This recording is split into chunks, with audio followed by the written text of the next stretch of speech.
As you know, the team has been hard at work to deliver Unchained to you guys. We've talked about our timelines. We've announced our release date. And today is the day that, unfortunately, I'm going to tell you that has to change. We are moving the release date for Archeage Unchained to October 15th. All right, guys, it's Shalom with the Paradox Gaming Network. And yes, you heard that right. The launch for Archeage Unchained has been delayed a couple of weeks. It is now on 15 October, but this was done for all the right reasons. Let's jump into it. So first and foremost, launch was delayed. There were too many things left uncertain. Over the last 2 weeks, we've received tons of feedback from you guys about everything from DGS quests to, exactly what content's going to be in the Arc Pass, or if costumes or marketplace items need to be bound. And we want to iterate against it, but it's going to take us a long time to do that. So we weren't not going to make it in time. Quite frankly, it was just not going to happen. Now, this is a really bold move if you know the history of Archeage patch deployments or Archeage fresh start servers. In the past, too many things have been left up in the air. There's been a lot of doubt, and there's been a lot of things that snuck through. Khrolan's big point was he wants to give players more time in the PTS. PTS was scheduled to be up on 23 September. That is now moved to 1 October. Name reservations will also be on 1 October when the PTS comes up. The cash shop will be on the PTS. This was at 9 minutes and 20 seconds on the live stream. And this is really important because this is what bit Tryon last April 2018. The cash shop wasn't available until the last minute, and then it ended up being highly pay to win. Any feedback of bound items will be taken into consideration. There will be enough time with a 1 October PTS to a 15 October launch that we will be able to talk to Khrolan, who seems very interested in making sure all the pay to win stays out of Unchained. Now, you will hear during the live stream, if you check out the whole thing, one little clip here. The first one, I think we should go for that part, is going to be Paradox Gaming Network.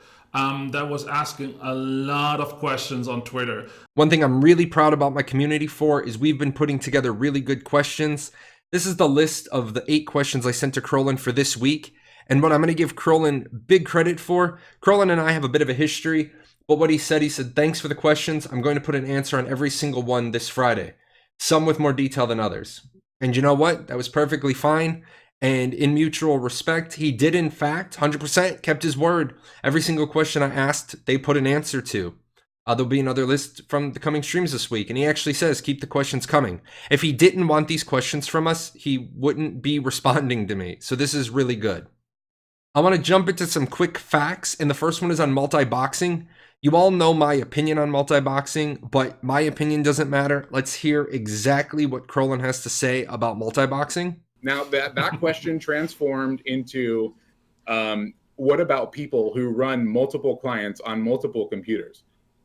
Now, let's analyze this a little bit, right? If you have a separate computer, and it has a separate IP address, separate MAC address, and it's completely unique, how do I know that 2 people are playing that? Well, I don't really, but it's kind of up to you guys. That's a thing that's super hard to police.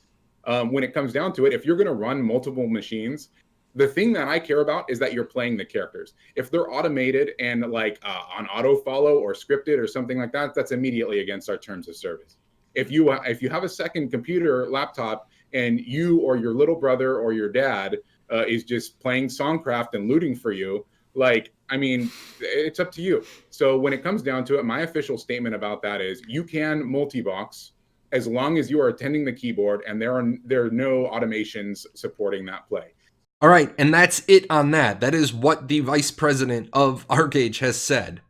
Let's talk about auction houses. These are going to be separate, even inside the region, which means each server gets its own auction house.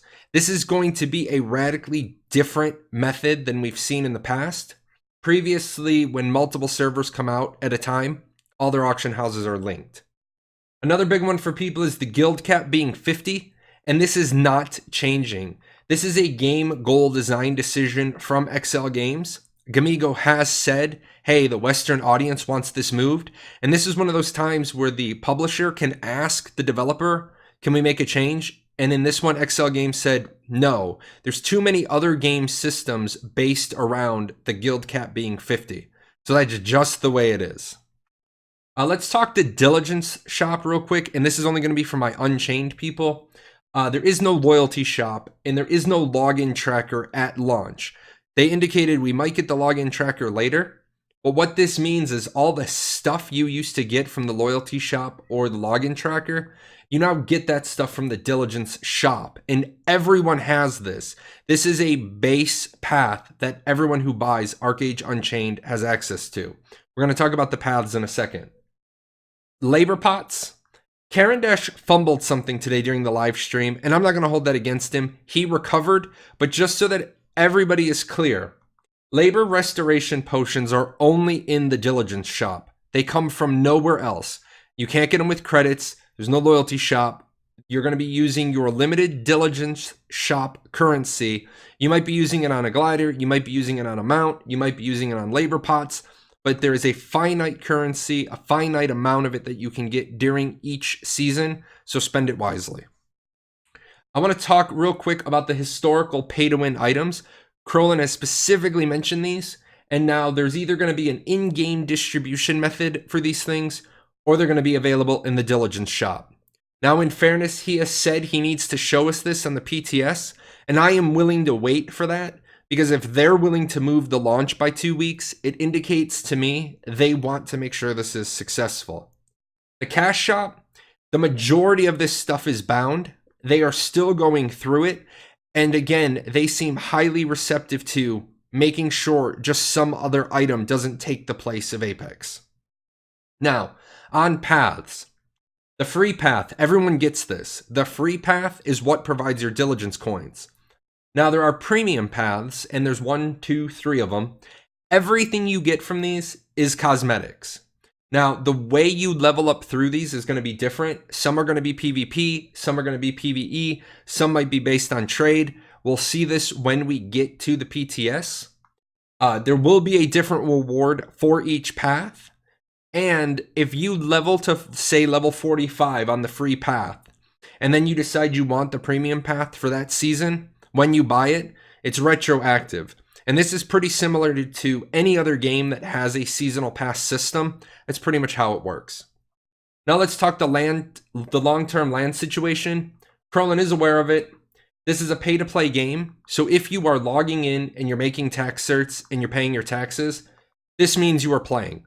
I'm going to splice in Khrolan's statement on this just so everybody can hear it from him. But let's consider this question in terms of Unchained. It's very important that we have the understanding of how Unchained works in relation to this question. So first of all, Archeage is not free to play anymore. So there will not be free-to-play accounts claiming and holding land. Everybody who's joined Archeage is essentially a paid player. So I expect that drastically adjusts the amount of participation on a server with regard to holding land. We do not sell tax certificates in our marketplace. There's an extremely direct throttle on how many tax certificates you can acquire with a character based on your label pool regeneration. If you had an account and you intended to pay for your 3 plots and you wanted to do this for the rest of time, you would have to log in consistently when your labor pool was restored to convert that into tax certificates. That means you're logging in every 2 days to burn labor, to create tax, to pay for all of your houses. At that point, somebody is logging in consistently. They're playing 2 and 3 times a week. They're very committed to maintaining their land. And in my opinion, they can keep it at that point. And one other thing that goes along with this is that they said they are going to look at the 230,000 construction tax certificate situation. There's really 2 camps inside Gamigo. They want to look at it. They want to do a little bit more discussion. So there is no final answer on unbound tax certs. And the final topic of the day, gold buyers. You'll notice this doesn't say gold sellers. This says gold buyers. Gamigo has stated openly on this live stream that they are going to be making sure that gold buying, gold selling stays out of Unchained. And the way they're going to do this is gold buyers, you're just going to get banned and you're going to get permabanned, and that's just going to be the end of it. So this has been a huge thing inside the Paradox Gaming Network. We've talked about it for years. How do you curb the gold seller situation? You simply you ban the buyers, and then other people get too afraid to buy gold.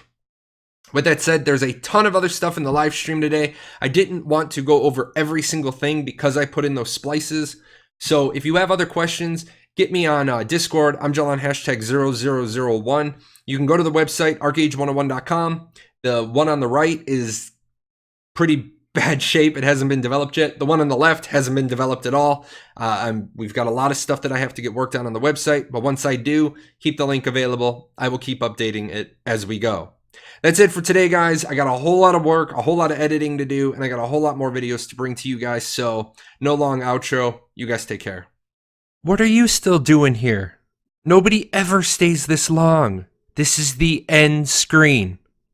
Well, since you're here, there's a couple other videos I think you should check out. And all those names? Those are my patrons over at Patreon. I couldn't do this without them. So, big thanks to them for all their support.